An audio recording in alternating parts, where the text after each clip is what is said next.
안녕하세요, 여러분. 성공합시다.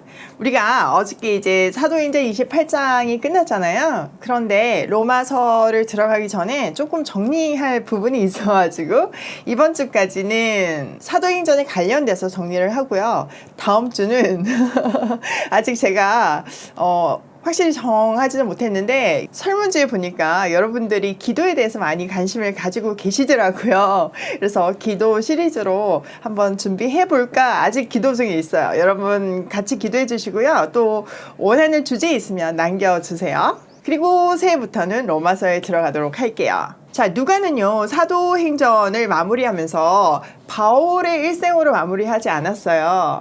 우리에게 바톤을 넘기면서 사도행전 계속 써라 이러면서 끝냈죠. 그런데 우리는요 바울의 생애를 한번 정리할 필요가 있어요. 왜냐하면은 바로 다음 성경인 로마서부터 시작해서 신약 성경 중에서 무려 13권이 바울의 서신서이기 때문이에요. 그 서신서들은 바울의 인생을 통해서 선교 여정 중에서 필요에 의해 보낸 편지들로서 사도행전과 연결해서 봐야 되는 서신서가 있고요. 또 로마 감옥에서 4차 선교 여행에서 봐야 되는 서신서도 있어요. 그래서 그 서신서들을 잘 정리하기 위해서 오늘 바울의 일생에 대해서 한번 볼 거고요. 또 바울의 일생을 통해서 우리에게 주시는 메시지를 가지고 우리 인생을 한번 정리해보는 시간이 됐으면 좋겠어요. 지금 연말이니까 정말 기가 막히게 딱 맞는 시점인 것 같아요. 자, 바울은요 학자들마다 약간의 견해의 차이가 있지만 AD 5년경에 길리기아 다소에서 태어났어요. 예수님보다 조금 더 뒤에 태어났죠. 그는 나면서부터 로마 시민권을 가지고 있었어요. 당시 다소는요 굉장히 높은 교육과 문화를 자랑하던 도시였고 로마 시민권까지 가지고 태어난 것으로 봐서 그의 가문은 굉장한 재력도 있었고 명성이 있었던 유대의 가문이었음을 추정할 수 있어요. 바울이 어렸을 때 바울의 가족은요 유대인의 성지인 예루살렘으로 이주했어요. 그리고 엄격한 바리새파 랍비 교육을 제대로 받았어요. 당대 최고의 학자였던 가말리엘 학파의 문화생으로 바울은 아주 촉망받는 젊은 지도자였어요. 그는 헬라계 유대인 공동체에서 젊은 엘리트로서 열심히 활동을 하고 있었는데 그러다 보니 역시 헬라파 공동체지만 기독교를 열심히 전하고 있던 스데반과 데리페스 역사적인 개연성이 아주 커요. 결국 바울은요 스데반을 순교하게 하는 주동자 역할을 했잖아요. 그래서 스데반의 죽음은요 바울의 인생에 아주 큰 영향을 주었을 거예요. 결국 자기가 스데반의 자리에 서게 되잖아요. 스데반의 순교 이후에 그는 그 열정이 더 활활 타올라서 대제사장의 공문서까지 받아서 다메섹으로 그리스도인들을 잡으러 갔어요. 우리는 이것을 통해서 바울이 굉장히 열정적인 성격이었고 종교적인 열심이 대단했다는 것을 알 수 있어요. 사도행전 9장이나 갈라디아서에 보면 그가 살기가 등등해서 기독교인을 아주 전멸시키려고 했던 노력들이 있거든요. 그러니까 그의 성품을 조금 알 수 있죠. 그러던 그가 약 28살 정도 됐을 때 다메섹 도상에서 회심을 해요. 그는 믿자마자 예수님을 전하기 시작했어요. 그럴 수 있었던 거가 그는 대단한 구약 학자였잖아요. 그래서 구약에서 말하는 메시아를 엄청 열심히 기다리고 있었어요. 단지 그 메시아가 예수인지는 깨닫지 못한 거죠. 그런데 다메섹 도상에서 자기가 그토록 기다리던 메시아가 예수인 것이 딱 통합이 된 거예요. 그러니까 그 감격이 얼마나 컸겠어요. 전하지 않고는 못 베기는 거죠. 그러니까 예수님을 만나자마자부터 전하기 시작했어요. 그래서 그의 열정은 지금까지는 기독교인을 죽이고 박해하는 방향이었는데 이제는 그리스도 안에서 바른 방향으로 바뀌어서 기독교를 전하는 데 온 인생을 바쳤어요.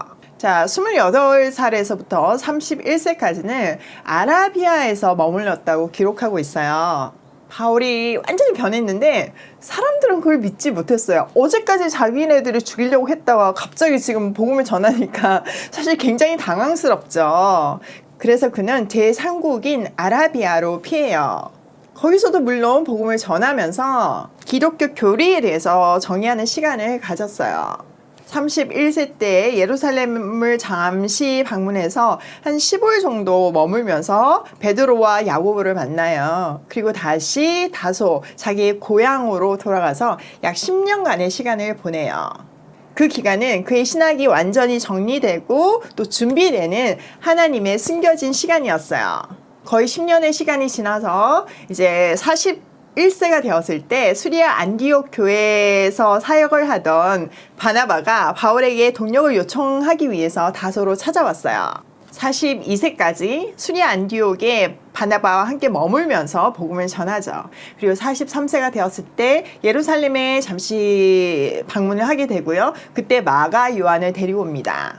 그리고 43세에서 45세까지 약 2년 5개월 동안 1차 전도 여행을 해요. 갈라디아 지방의 교회를 세우죠. 그는 루스드라 지방에서 돌 맞아서 죽을 뻔한 경험을 해요. 그런데 거기에 두려워하지 않고 거기에 마음 상하지 않고 그곳에 세워진 영혼들을 사랑하는 마음으로 다시 돌아가요. 바울의 영혼에 대한 사랑과 복음에 대한 열정을 볼 수 있는 대목이죠. 그리고 45세에서 47세 사이에는 안디옥에 머물면서 복음을 전해요. 그리고 47세에서 50세 사이에는 제2차 전도 여행을 해요. 약 3년의 기간이죠. 이때는 마케도니아 지방과 고린도 지방의 교회를 세우죠.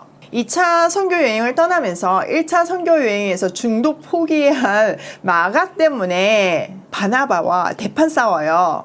그리고 둘은 갈라서죠. 이때만 해도요, 바울의 성격이 아주 일 중심에 단호했다는 것을 볼 수 있어요.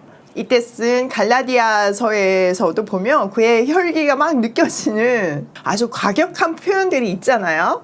이때 쓰여진 서신서가 갈라디아서, 데살로니가 전후서예요. 자, 바울이 이제 50세가 됐을 때 약 5년 동안 54세까지 3차 전도 여행을 했어요. 주로 에베소 중심이었고요. 소아시아 지방을 이제 사역했다고 볼 수 있어요.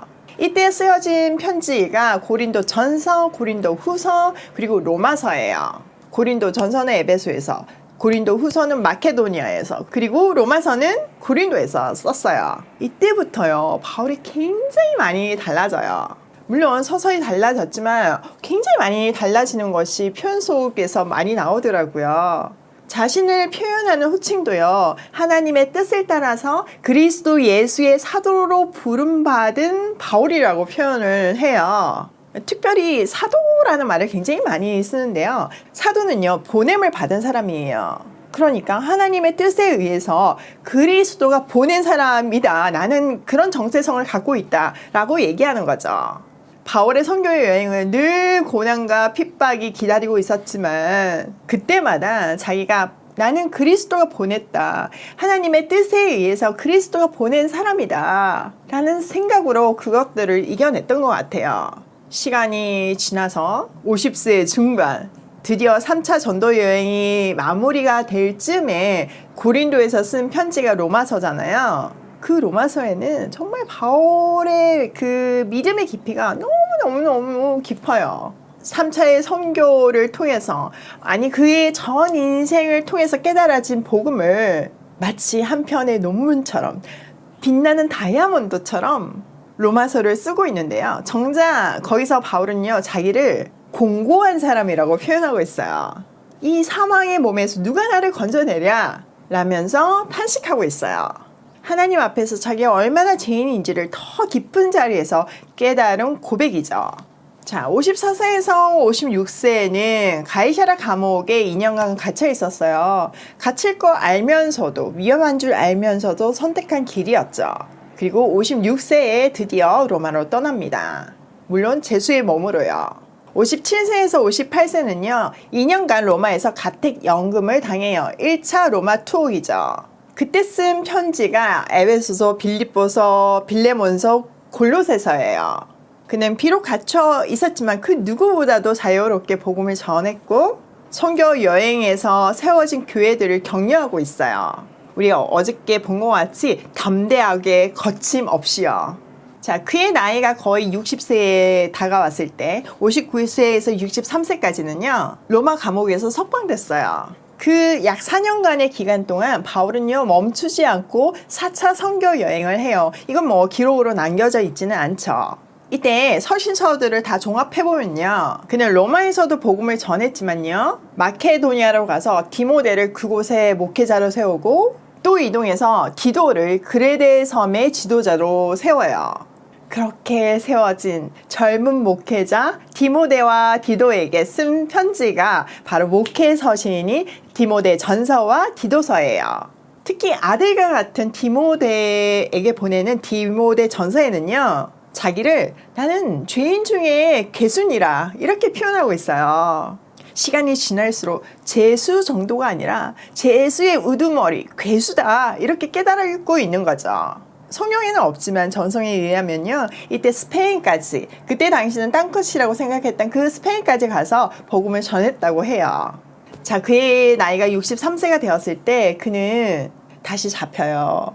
로마에 대해하자가 일어났고 네로 박해를 아주 본격적으로 하기 시작해요. 그때 바울은요 2차 투옥이 되는데, 이때는 첫 번째 가택연금하고는 차원이 다른 지하 감옥의 사형수로서 잡히게 돼요. 그때 자기는 죽음을 예감하죠. 그리고 아들과 같은 디모데에게 마지막 유언과 같은 편지, 디모데 후서를 쓰는데요. 거기에 보면 자기는 이제 전제와 같이 부어지고 달려갈 길을 마치려 한다고 말하고 있어요. 근데 슬퍼하는 것이 아니고요, 이 땅에서는 비록 로마에 의해서 죽음을 당하지만 의로운 재판장이 의의 면류관을 씌워줄 것을 확신하며 기대하고 있어요. 그는 AD 67년경 60세 중반의 나이로 순교를 당해요. 마지막 순간까지 이 땅에서 영원한 생명을 누리며 오직 하나님만 두려워하는 멋진 인생을 마감했어요. 바울의 인생을 돌아보면요, 그는 점점점 더 복음을 깊이 있게 깨닫고, 그리고 낮아지고 넉넉해지고 풍성하게 그리스도를 누리고 있는 것을 볼 수 있어요.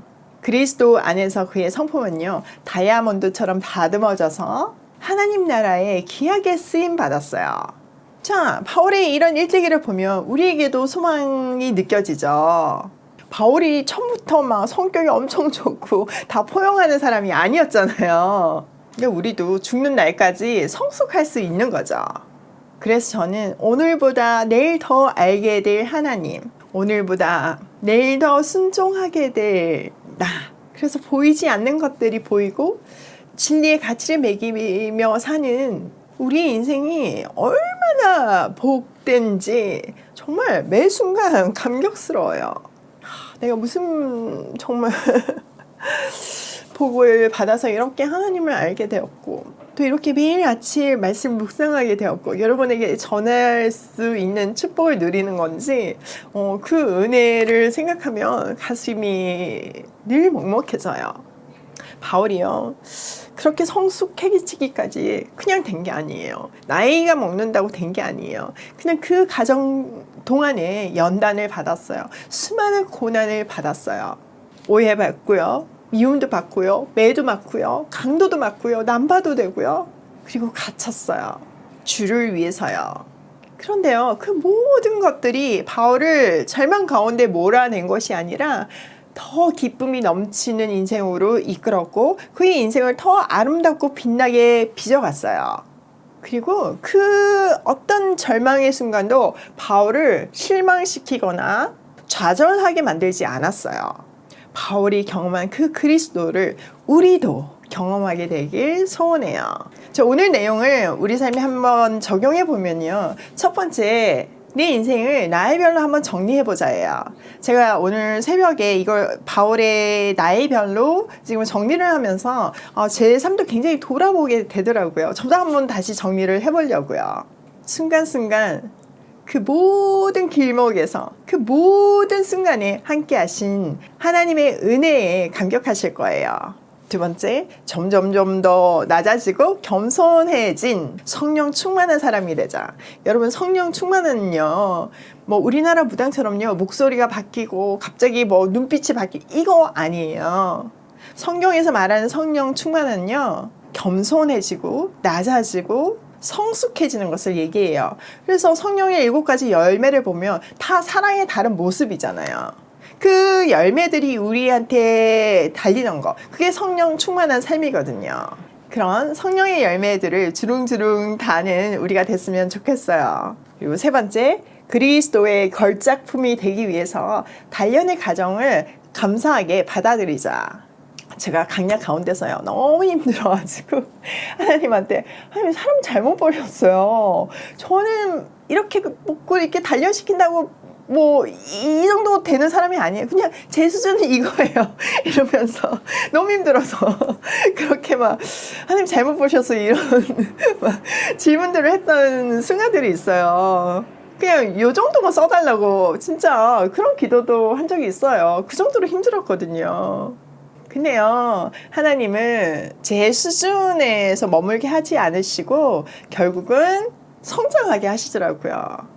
그 성장하기까지는 고난이 반드시 필요했고 단련의 과정들이 진짜 필요했어요. 그 시간이 너무 감사하거든요. 지금 굉장히 어려운 시기를 우리 모두가 겪고 있잖아요. 이 모든 과정에서 하나님을 더 깊은 자리에서 만나기를 소원하며 또 순간순간 감사하는 우리가 됐으면 좋겠어요. 오늘도 하나님 안에서 내 인생을 정리하며 마지막 순간까지 아름답게 성숙되길 바라며 고고싱해요.